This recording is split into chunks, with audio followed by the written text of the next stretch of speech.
What's going on, Colts Nation? I appreciate you joining me for another video where today I want to talk about more position battles and one that might not be talked about a lot because we already know who our top two quarterbacks are going to be, right? Anthony Richardson, Joe Flacco. But there is a quarterback battle to watch here with the new rules that were instituted by the NFL with the emergency quarterback and the fact that the emergency quarterback doesn't take up a roster spot. But the only way an emergency quarterback can play is if the top two quarterbacks cannot, just absolutely cannot get back on the field.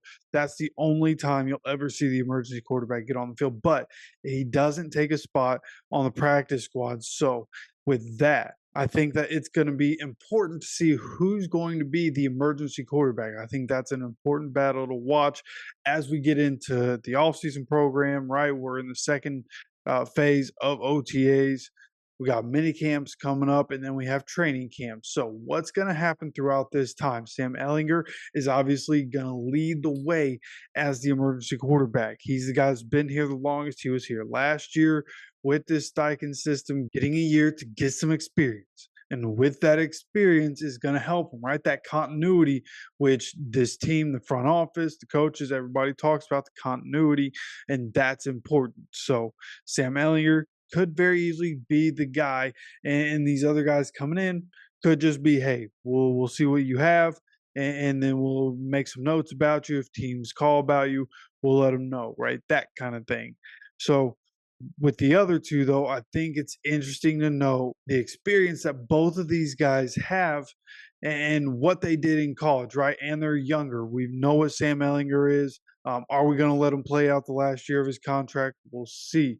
But then you have Keaton Slovis and Jason Bean. And the thing that helps Sam Ehlinger in this regard is the fact that Jason Bean was signed to potentially be a wide receiver, right? Somebody that can just have his ball in the hands and be a playmaker. I don't think the Colts see him as somebody who can be a quarterback, which is interesting, right? But it's what they think. Maybe he could develop and be the emergency quarterback, which I think he can, at least looking at the number, right? And you look at some of the plays that he can make. Now, when he started his career at North Texas, ended up going to Kansas. He didn't throw the ball a lot, even as a full-time starter, playing 11 or 12 games in a season. He's not throwing the ball a lot. He never got to 200. His last year in college, he got to 199 in attempts. Okay, but as you look at his college career and when he started to play more, and specifically when he went to Kansas, the numbers got better every year, right? The percentage in which he was throwing went from 56 to 64 and then went down a little, 62.3. But you look at the yards, even though the attempts went way down from 2021 to 2022. The yards went up slightly, so the yards per attempt went up by 2.5 in that second year in Kansas. And then you look at his third year in Kansas, where he throws the ball 199 times, has 62% completion, has 2,130 yards, which comes out to 10.7 yards per attempt. So his second season, or I'm sorry, his third season was easily his best, at least from a passing standpoint.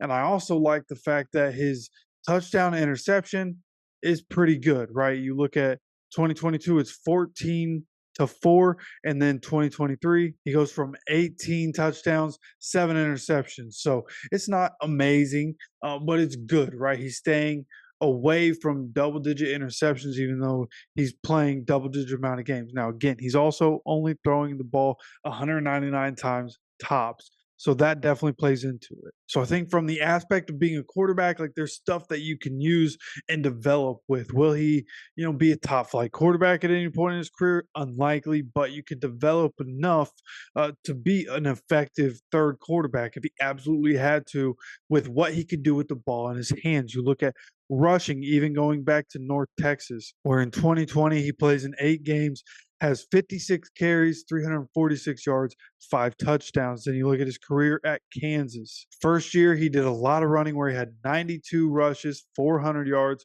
2 touchdowns. And then the years after that, where in 2022, the numbers all around were down for him. Don't know what that situation was exactly, but the rushing numbers also down quite a bit, just like his passing numbers were down quite a bit. He only had 222 yards, but he had 4 touchdowns. And then 2023, again, his biggest season in college, his best season, especially playing at Kansas. Ended up with his best season, 47 carries, 280 yards, which is 6 yards per carry, had 3 touchdowns on the ground. So with the ball in his hands, that's what the Colts want from him. Currently, when you look at our lads, .com and look at their depth chart and the Colts depth chart, Jason Bean is actually listed as a wide receiver. So that's interesting. We'll see what happens there. Keaton Slovis is somebody that's listed as a quarterback coming in. And what he did was go from USC to Pitt to BYU. And when you look at him, the reason I was against him the first time we brought him up, when the Colts signed him as an undrafted free agent, and the reason I'm against him now is just go look at the numbers, right, and look at what his journey was. Again, went to 3 different schools, ended up transferring from place to place, and the numbers went down every year.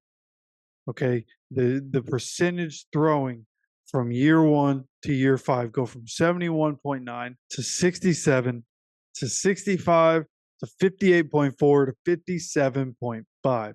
So numbers just down and down and down every single year.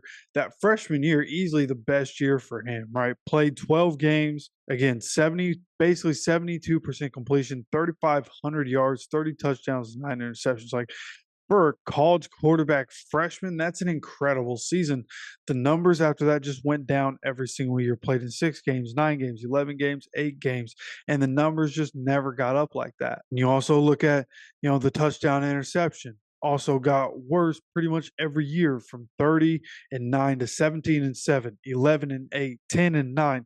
And then his last year at BYU is 12 to 6. So got it a little better, but still not great numbers. Again, played in 8 games, had 266 passing attempts, ended up with 12 touchdowns, 6 interceptions. So Keaton Slovis, I feel like probably a good chance he's not going to make the team. Jason Bean, though, could end up being a guy that comes in, takes up a spot on the practice squad, because Sam Ehlinger, being listed as the emergency quarterback, won't take up a spot. So the Colts will have the availability to be able to go ahead, put an extra body there, and you might as well make it a quarterback, right? If you can find somebody that you're comfortable with as a 4th quarterback on the roster and taking up that spot, go ahead and do it. Might as well keep the depth, get somebody that can learn the system, that you can develop the way you want to. Jason Bean, once again, seems like that option. I thought that before when I first started looking into this. As time has gone on, that has not changed for me.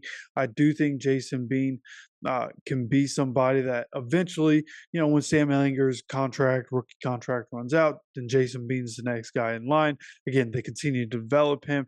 Do we want to see him in game at quarterback? Probably not, just like Sam Ehlinger. But, as a 3rd quarterback, could be a good option. But again, we're going to continue to watch this battle, this position battle for the 3rd quarter. Who's going to be the emergency quarterback? Which guys are we going to keep on the roster going into the season? We'll of course watch it throughout, the rest of OTAs, mini camp, and training camp. So make sure you're subscribed with notifications on. This isn't going to be the last position battle we talk about. We have a little more to talk about. So again, make sure you're getting notified when any of these videos come out. Of course, I appreciate you stopping by for another video.